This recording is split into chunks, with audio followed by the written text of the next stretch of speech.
Would you trust a product just by reading about it? Probably not.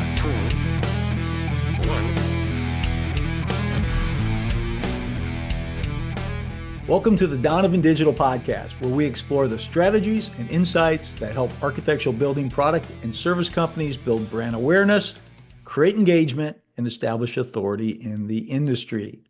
Today's topic is creating relationships with architects. And I'm excited to sit down with someone I've had the pleasure of knowing for over 25 years, Jeff Rigot with Viracon. Jeff is one of the most well-respected reps in the glass and glazing industry. Jeff is a great example of someone who's built long-term success by becoming a trusted resource and solution provider, not just to clients, but to the design community as well. Today, we're reconnecting with Jeff to talk about something Jeff knows inside and out, how to build meaningful relationships with architects, creating trust, and ultimately getting products specified. So Jeff, thanks so much for joining me today. Before we jump in, can you tell our audience a little about yourself and your background in the glass and glazing industry? Yeah, happy to do that, Shawn. And thank you for having me. It's a pleasure to be here. So how do you condense, I was adding it up before we got together today. How do we condense 38 years and ongoing, in the glass and glazing industry into a 30-minute podcast? But we're going to attempt to do that today. So yeah, I'm in my 38th year and ongoing in architectural product promotion from the very start. I've been blessed, fortunate to have worked in this industry for two of the juggernaut companies.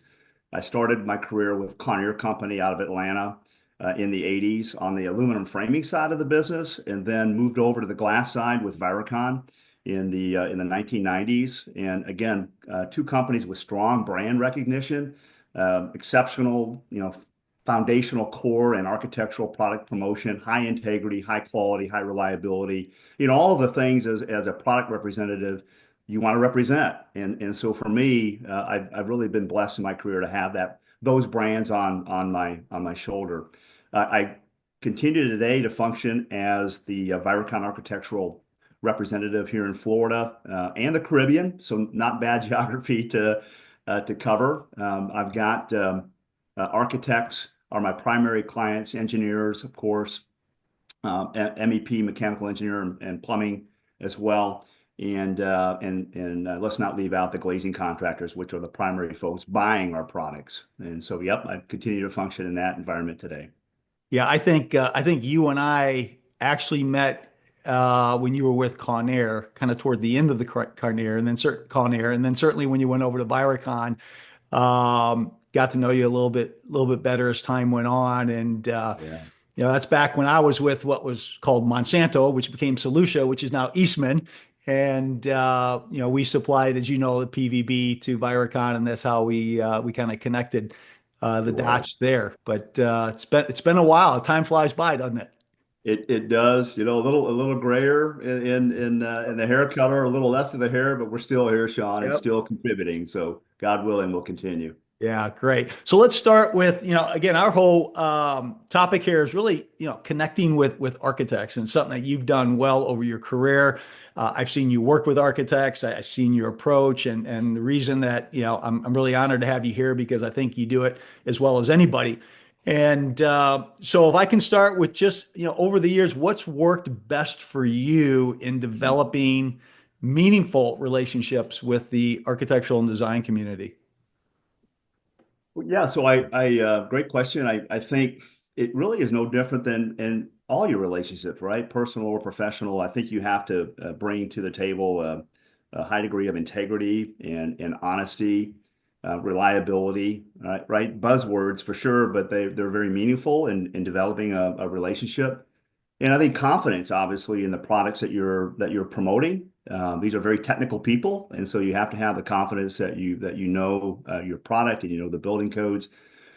But I think confidence too, Shawn, with a degree of humility, because you don't have all the answers to all the questions, and so I think you have to have certainly a good degree of humility in that. If you don't have the answer, you know where to go find it, right? And they're using you, or the artists are using you as a source. So it's, as long as you can find the answer in a timely manner, that's what they're looking to do.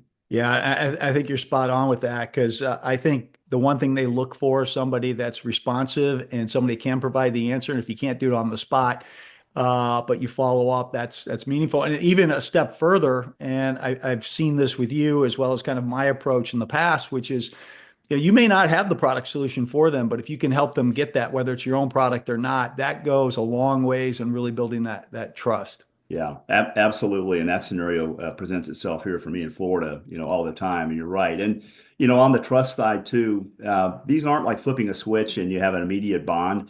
That's rare. Sometimes you do connect right away, but it's a commitment to a relationship over time, and loyalty and trust are hard earned. And so I think you have to, again, be consistent in those traits as well in your messaging as you call on these architects again and again and again. Is it fair to say, Jeff, that you have relationships today with people you've developed, I don't know, 5, 10, 15 years ago that you still have solid relationships today with? I do. Yeah. It's amazing. Certainly at 60, I have, more of those relationships are retiring. Right, And so, right. I've lost a few of the older ones to retirement, and that's understandable. But I've managed to stay in close contact with the firms through AIA presentations or learning seminars, et cetera. So you're always getting your face and your name out there, but it's nice to always have the background of the work that you had done prior with a team ahead of them, right? And so yeah, I do have. I still have longstanding relationships with architects that are still practicing, but I also have architects with the young ones as well, or relationships with the architects that are young as well. So that's interesting. So how do you make that connection, right? You have a relationship with somebody for so many years, and so now you get the new junior that comes in, maybe early 20s, mid 20s, and how do you make that connection? Yeah, well, a lot of times, honestly, I've got to give credit to their teammates and their colleagues. They'll may not know who I am, right? But they'll ask within the firm, probably one of the older partners or staff members, say, "Hey, I've got a glass question. Who's our glass guy?" And so it gets passed. Oh, that's the Viracon guy, and here's his Right. contact. I mean, I'd like to say it comes from me, whether cold calling or whatever, and some does, but I think a lot of it just gets passed down within the firm. And again, the more you do these architectural presentations, the more you have your face out there. I mean, that's the critical point. And I'm sure we'll get into some of Right. that as we flow through here today. It's just having your face out there. And Yeah. I say your face, but your company and the brand that you're representing as well, obviously. Right. So let me ask you this. So in your signature, you have lead AP, BD&C, and CCPR certifications. Yeah. So the question's kind of twofold. It's like, can you explain what all those are for those that might not know? And then more importantly, how do those certifications or accreditations help you, or how do you position that with folks, or do you? Is it just kind of, I have it and I want you to know about it? Yeah. So, with all those acronyms, I guess you call me Dr. Glass, right? That's right. Well, I'm big on credentialing and knowing your trade, knowing your craft. I think this. I came out of University of Georgia as a business major many, many years ago. Go Dogs, by the way. Yep. And I knew outside of summer jobs, I knew very little about construction and nothing about architecture. And then all of a sudden, I'm thrown into the world of this very technical field, right? And calling on architects who have been to a school for numbers of years to earn their degree, very smart people, obviously. And so I really felt like I needed to broaden my knowledge and perspective of the trade that I was now, or the craft that I was now entering into. And actually went back to construction management school, did that. And then I became involved with industry associations, and I'll start with a CSI was the Mhm. first and foremost, and I'm continuing to be a member today. The Great Construction Specification Institute. It's a great organization in our industry. While it's based around specifications, its membership includes architects, engineers, contractors, product suppliers, you name it. A great organization, been around a long time, certainly helpful with documentation on how to write specifications, but also they have other coursework depending upon your trade. For me, it was product representative, right? And so certified construction product representative, CCPR, was a program that they offered over multiple months of training and yes, testing. And for me, it kind of helped connect the dots, Shawn, on where I fit in as a product representative in the construction market relative to the OAC team, owner, architect, and contractor. Roles and responsibilities of that team, and how do I fit in as a product rep to best influence my product going on the building and to help them. And so that's been a really good certification or credential to have for sure. On the lead side, leadership in energy and environmental design, I'm a bit of an outdoors enthusiast, and so sustainability and the environment has always personally been a priority of mine and my family. And so when green building initiatives became popular, they've always been around, but I think they really got serious when LEED was generated many years ago now. I jumped on board because I felt that this was a trend that was going to really fit and stick and be something that would move forward and broaden its usefulness throughout commercial building. And it did, obviously. Most of the jobs that I work on today have some sort of a LEED component. And so I got involved with the organization. They have certification courses depending upon your particular trade. Mine is building design and construction, BD&C. And in doing that, it helped me, again, get a broader perspective about green building initiatives relative to concept of the project to completion and all the way to expiration of the building, right? And all processes in between. Obviously, glass and glazing being energy efficient is critical element or contributor to the LEED point system. So it was very helpful to have that education to further round out my knowledge. As far as the benefit to me, I mean I get the personal benefit of the education, but yeah, I think credentials, if they're the appropriate credentials in your industry, I think they certainly lend to credibility because it shows your client that you've invested the time to educate yourself on their business, and you can speak the language, authoritatively, with some degree of knowledge about what it is that you're suggesting they use.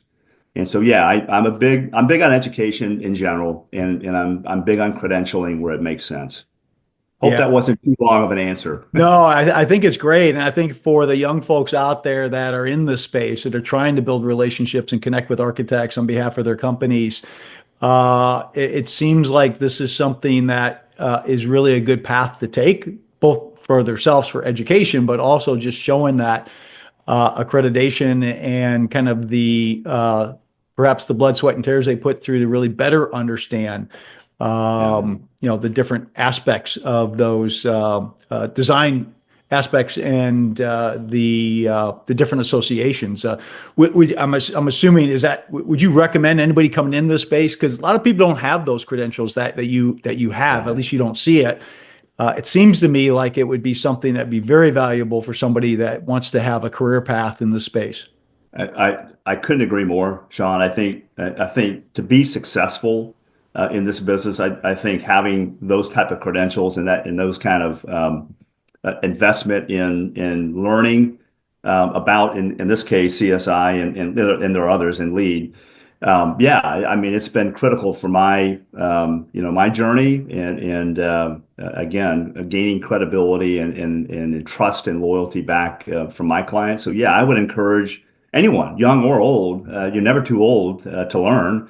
I think, and these organizations are very popular still today, and it is an investment of time. These aren't easy to gain access to or to complete. And then there's a continuing education part of that component of that as well. So it's always ongoing to keep you in the loop or in the knowledge of cutting edge technology specific in LEED's case to green building initiatives, and then in CSI to the whole spec writing process, which hasn't changed much over the years, but it's certainly critical as a product representative that the spec gets built correctly. Yeah. But yes. So let me turn this a little bit too. I mean, you work with a great company with Viracon, and you guys, you guys introduce new products, new technologies, new coatings. I mean, and that's a big part, I think, of Viracon's success over the years. How do you and this kind of goes back to the trust question, but how do you kind of earn that trust when you're and leverage that trust when you're introducing new products or branded products to the architectural community? Yeah, a great question. I have the luxury of having worked for, again, Conair and Viracon, two companies that are, synonymous with fully vetting new products before they bring them to market. They have, great product development background. And so it makes it easier to bring a particular product to an architect, knowing that you have the full faith and confidence that the due diligence on risk mitigation has already been done by your company, Right. right? And so that, honestly, I have to really give kudos to Viracon for doing that, and that's they've been doing that for years and continue to do it today. And so when that product is released by Viracon, whether it be a coating or a new service part, whatever it may be, I can walk into a firm confidently knowing that that product is ready to go to market. It's ready to be used on a building. It's ready to be warranted. And so that really they do the work for me. I mean, I'm certainly carrying the message, but the message is carried with the background of knowledge architecturally that products get introduced all the time, and we have been successfully seeding new products for 50 years now. And so again, it's a lot easier in my case, in my situation, having the heavy brand power that a Viracon has. Right. Well, I think we both know that, architects by nature are risk averse. So I think, certainly having credibility like Viracon has helps a lot.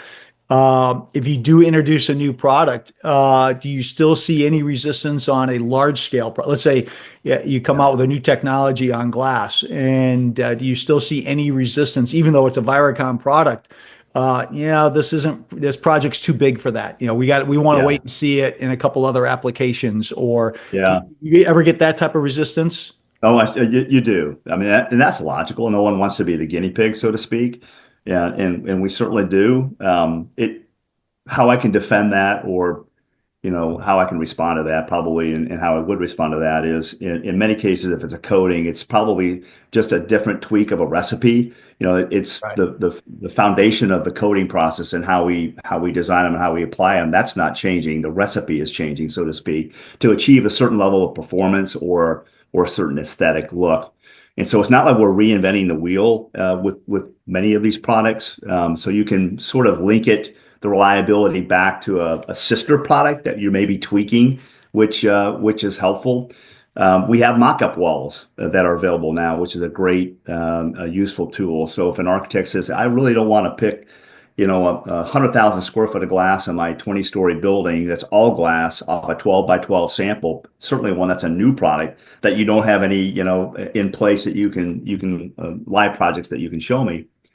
And so we'll build mock-ups. We have a mock-up wall at our campus in Owatonna that I've used in the situations where we have new products and they want to see them in a larger scale environment, maybe compare them side by side with some other Viracon options. And that's been very, very effective, Shawn, in helping seat the new coatings in particular.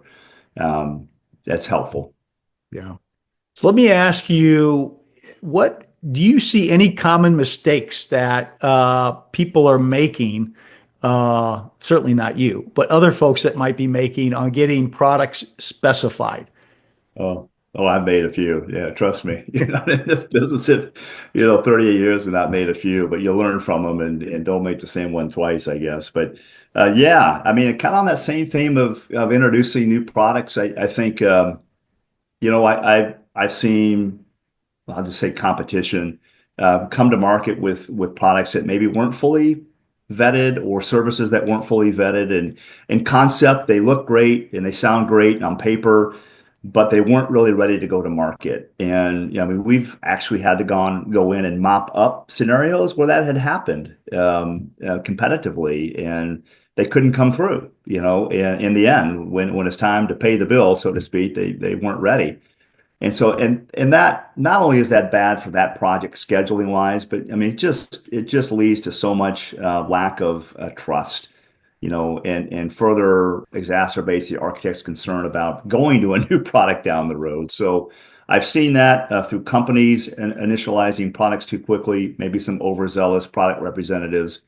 as well. And then along those same lines, Shawn, I've seen product representatives not necessarily misrepresent. I don't want to say that, but perhaps select a product that wasn't really suited well. They didn't really have exactly what the architect was looking for, but something close. And rather, as you said earlier, rather than suggest, hey, this is just really isn't a job for XYZ company, we think you should go over here. They have what you need and it'll be a great fit. They try to sell or promote something that would be close, which is the first line of defense, I would guess. But you have to be careful on how you push that, because remember, these are long-term relationships. It's not about a job, it's about the next 50 jobs. And so if you have to be truthful and honest about the products that you're representing and the solutions that you're promoting, that they truly fit the narrative and the design concept that the architect is suggesting. Well, and I think you hit something on the head that's really important, is it really isn't just about the job. It is about the next 50 jobs, because again, this goes back to our discussion on trust and relationships and all that, right? And if you have one poorly represented product or mishap, and it seems like it was either intentional or that the fault was on your end, that there goes the relationship, right? Not only for that project, but probably it's going to take a long time to get back in the door with that architect or with that firm. Oh, yeah, certainly. And I would say along that same line, when those things happen, and they will happen. I mean, they happen to good companies. They've happened to us. How you respond and how you react, it also speaks volume to the integrity of your brand, that you're dealing with responsibly and transparently, and you rectify it, to the satisfaction of the entire team. So mistakes are going to happen. It's inevitable in our business, but how you react to that mistake and how you resolve it is really sets you apart from not only personally, but from a brand standpoint, from your company. It certainly sets you apart from the rest. And even the misrepresentation, right? I know, we both, particularly you and myself, kind of grew up in this Florida market in the mid late 90s and beyond, and there was a lot. We saw a lot of misrepresentation on products that may have, that may have their NOAs, right? But it was for certain sizes. It wasn't even close. I was say, well, we can test that and get it approved. And next thing you know, 6 months later, they still have. So there was a lot of that going on for the longest time. And it really was, in many cases, just misrepresenting just to get that sale or try to get the sale. A lot of that, and Shawn, that's still going on today. You're right; it was prolific back in the the 90s after the '94 building code came out with the hurricane requirements. It was certainly happening a lot then, but that still happens today. Florida is a very code complex marketplace, and you really have to know not only your products, as we discussed, but you really have to know the building code relative to how your product works within that code. Because you're a bit of an engineer, you're a bit of a design expert, and you're a bit of a salesman. You're wearing all the hats, but you can't forget the engineering side of it, that structurally what you're suggesting and recommending at minimum meets building code. And that's extremely important. So just let me ask you kind of a real world example here, and let's play out the scenario where it's an architecture firm you haven't worked with, which I know there's not too many of them out there left that you haven't worked with in your market, and you're trying. There's a large profile project where you want to get Viracon specified on that project. What would be your typical approach to both getting in the door, introducing not only yourself, certainly both you and Viracon are known, but let's assume they don't know who you are. They know who Viracon is, and you're trying to get specified on a project. Yeah, so a great question, and it still happens today, right? Folks are moving. There's people coming into Florida from all over the globe architecturally, and it's really expanded the architect base here from all over the world. And so, yeah, I think my approach would be I probably know the firm. I would hope by now, but I may not know the individual. So I may call on somebody else within that firm to sort of segue who I am into that meeting. Hey, this is our glass guy. He's going to call you, give him 5 minutes, et cetera, whether it's over a phone call, an email, or I may call on a general contractor for their help. If there's a contractor selected for the project, I do the homework to find out what the job is and who's involved. And there's going to be somebody on that OAC team, maybe the owner, himself that I will know, and I will call on them to try to segue me in rather than make it a cold call. Cold calls are great, but they're few and far in between right now. I mean, knocking on doors is was great 30 years ago, you and I did, but it's really not done a lot today, at least in our business for sure.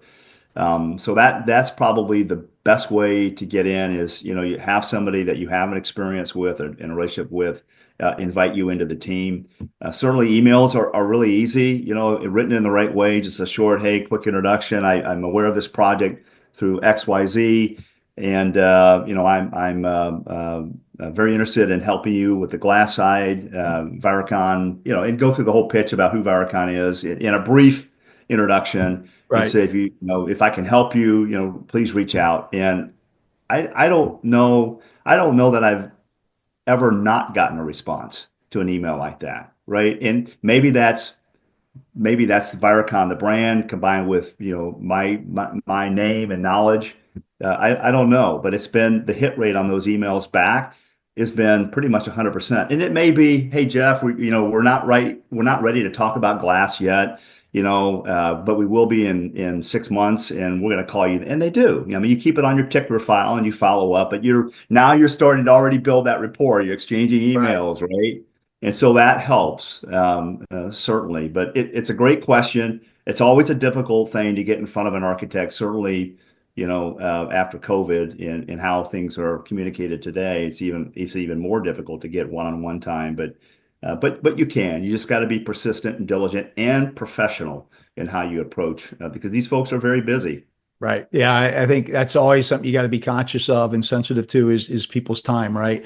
One of the tactics that we talk to our clients about quite a bit is using AI lunch and learns as a tactical approach to try to get into the firm. So, I'm a big advocate of using good continuing education to get into firms, those that are still having folks come in, and not so much having quotas for presentations, but using those presentations to position yourself in the firms that you want to get recognized in or build some relationships with. I know you've done your share of AI lunch and learns. Has Yeah. that been a successful tactic for you? It has, Sean.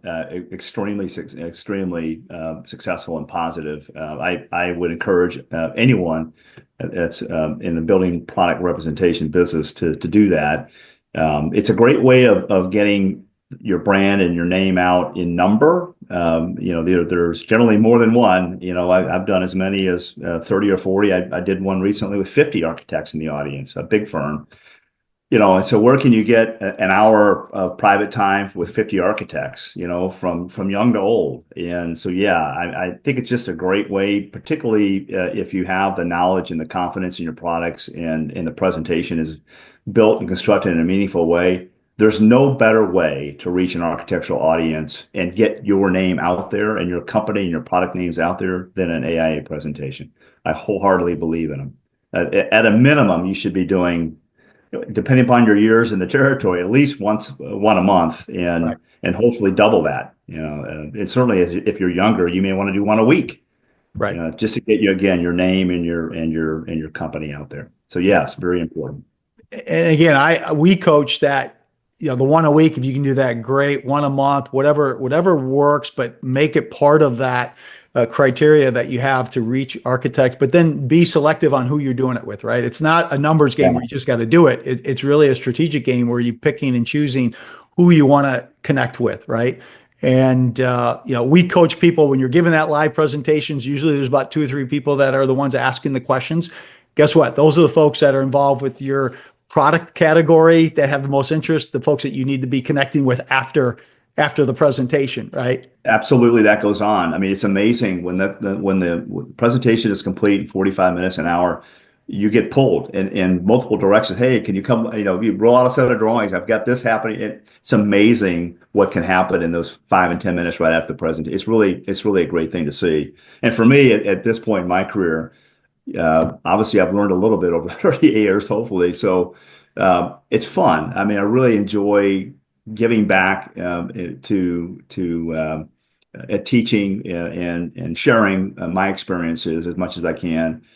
to the group. So it's rewarding at the same time as being beneficial to the audience. But I think too the key is when you do these, and you touched on it, you want to make sure that the topic or the theme of the presentation is connected in some way to what that firm does.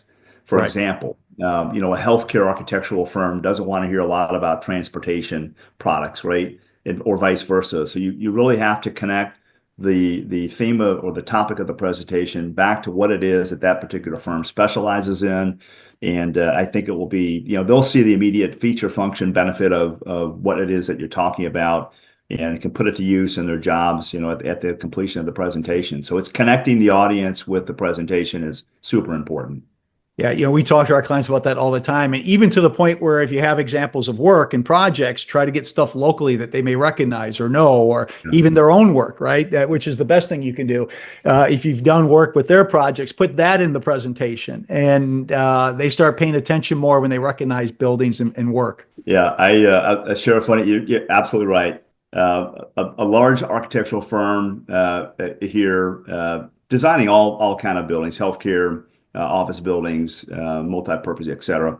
And it's one that we have a lot of history with, a lot of buildings completed with. And I inserted, maybe, I don't know, 20 or 30 project photos as I started to prepare for it. I was amazed by all these projects that we've done all these years. And I could have listed more, but at some point it felt a little overwhelming.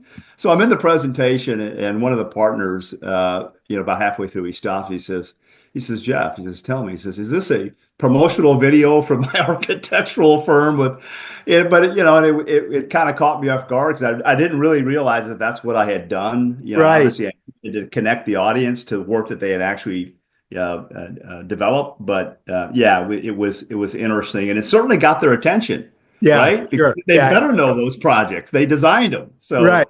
Yeah, anyway, exactly. it was a funny story at the time. Yeah, that's funny. And I do think maybe to the point you're making, you probably don't want your whole presentation if you happen to do a lot of work with them, because they're like, I know all those projects. Give me something I haven't seen before, right? I know. Yeah, it was a weird moment. I didn't really intend to do that, but I did. And I'm like, okay, I guess I am advertising for your firm. Right, right. Hey, since we're on the topic of lunch and learns, again, we like to coach that. Hey, if you have samples, if you have something that can engage people in any way, the touchy feelies, in your world, glass samples, or, I mean, is that something that's part of your repertoire when you do presentations or not? Yeah, absolutely. I think having samples is critical to or impactful to having them there in the presentation. A glass sample is kind of hard to lug around, so you can only carry so much. But you kind of know going into those presentations what it is that firm would typically be looking to specify for window glazing. And so I have sample kits built up explicitly for that firm, whether it be healthcare or transportation or hotel, products that better fit those particular markets. So yeah, I'll have samples, handouts, literature, whatever it may be, there for them to touchy and feel as we go through. And I'll certainly have visual representations, as we just discussed, of projects that represent those particular products, and hopefully projects that are designed by their firm. So let me switch gears here a little bit. And you touched on this with COVID, and I'm just curious, because we've been talking to people about this. How has the dynamic between reps and architects changed over the past few years, specifically kind of since COVID? What have you seen that has been different than it was prior? Well, yeah, I mean, a lot changed right through COVID, for sure. I mean, gone are the one-on-one relationships that we're all used to, right? The knocking on the doors or going into the firm and having that one-on-one conversation. COVID ended that, and it really continues to sort of happen today. And that sort of it is happening today. And not only in the architectural business, but in a lot of businesses. And it's unfortunate, but I will say that out of COVID, I mean, work continued, right? The work continued, and so people found a way in the Teams meetings that were probably around pre-COVID, but seldom used. They really obviously became the norm at that point. And, at first I resisted because I just didn't really understand it and get it. And then I finally am like, wow, this is actually pretty cool. I can work from home. I can have 4 Zoom meetings in the morning. imagine trying to drive through Miami traffic and calling four architects. I mean, it would take you 2 days to do Forget that. about it. Yeah. You can't do it. And so the reality of it is, Shawn, and it's a great question.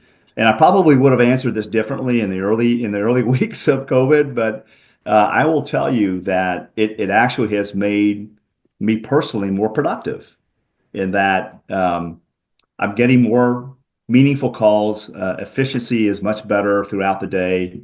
You can jump from one to the other. There's very little downtime, and it's so it and the setup with the webinars, whatever format you're on, they're very good, and, Yeah. and you can pull people in from all over the globe for that matter. And so it's different, yes, but it took some getting used to. From an old school guy that's reading people's faces and shaking hands means everything. It actually has been very helpful for me. And you don't want to lose sight. And now that COVID is behind us for the most part, you do need to integrate back to the one-on-ones. You need to have a nice mix when it makes sense to, and the firm is open to it. I would encourage folks, product representatives, to reach out and to ask for that face-to-face time if you can get it. I mean, you can't. There's no way that you can dispute that that's not the best scenario to build a relationship. Certainly, if you're new to a territory, I've had the benefit of being in Florida a long time, so a lot of the loyalty and trust was already baked in. So talking to someone over a Zoom call, they already would know hopefully would know who I am, and so they already have that sort of comfort level that they're getting the right answer, regardless of whether I'm standing in front of them or standing, in a computer screen. So big changes, but in the end, I think it equated to higher productivity. Yeah, I've always said the silver lining that I see is the acceptance of these video meetings, right? Because I got to tell you, before COVID, nobody would even, and if they did, they wouldn't show their picture. They'd close the camera off, or Yeah. they just weren't really accepting of it. And you could just slowly see how people start, even the old folks like us that started accepting it more and Yeah. more, and to the point where it's just such a norm now. And quite honestly, to your point, very efficient with your time and being able Yeah. to connect with folks, which is great. Yeah, I've actually enjoyed it. I still travel a lot less than what I used to, but I think that's just a function of my age and the territory. But yeah, but I think it's an excellent way to reach out to a lot of people in a very efficient manner. Yeah. So just let me wrap up with this question then. So what advice would you give to reps or manufacturers who want to step up their game and really become that trusted resource and not just another salesperson out there in the industry? Well, I'll fall back in the education theme, right? I think first and foremost, you have to invest in yourself and in whatever you're doing. I think the gaining knowledge and perspective about the industry that you're entering into, in our case, it's architectural promotion, I think is critical. Get as much training, and I'm fortunate. I had great training from Conyer at a very young age, coming out of college for a year. All I did was train, and so I had and fundamentally the fundamentals that I learned there, I continue to use today, Shawn. And so I'm certainly fortunate in that regard. But if you don't have that kind of company training, it's out there. You just have to find it within the industry, and I would encourage you to continue to do that. Get involved with industry organizations, volunteer, contractor associations, architect, whatever they may be, to get your name and your face out there. And I think too, having this added education or added knowledge or this volunteering to industry organizations, I think it makes you a better sales professional, architectural consultant, in that you not only know your craft, but hopefully you know the craft of the guy that you're talking to, whether it's the architect or the You know a little bit about what his day entails, right? You're that much more informed about what his challenges are. You certainly know what yours are day to day, but what are my clients' challenges? And so that's been really helpful for me to have a well-rounded background about contractors and architects and owners. What are some of the their daily responsibilities and challenges, and how can I make their life easier with the solutions that we bring to the table? So yeah, if you do that, you'll certainly rise to the top of the repping industry, and I would encourage everybody to volunteer and educate. Great advice, Jeff. So this has been great conversation. thanks again for your time. It was great catching up, and we will catch up with you, I'm sure, sooner before later. Yeah, sounds great, Shawn. Thanks for having me. Pleasure to be with you. Really good to see you as well. All the best. Thanks, Jeff.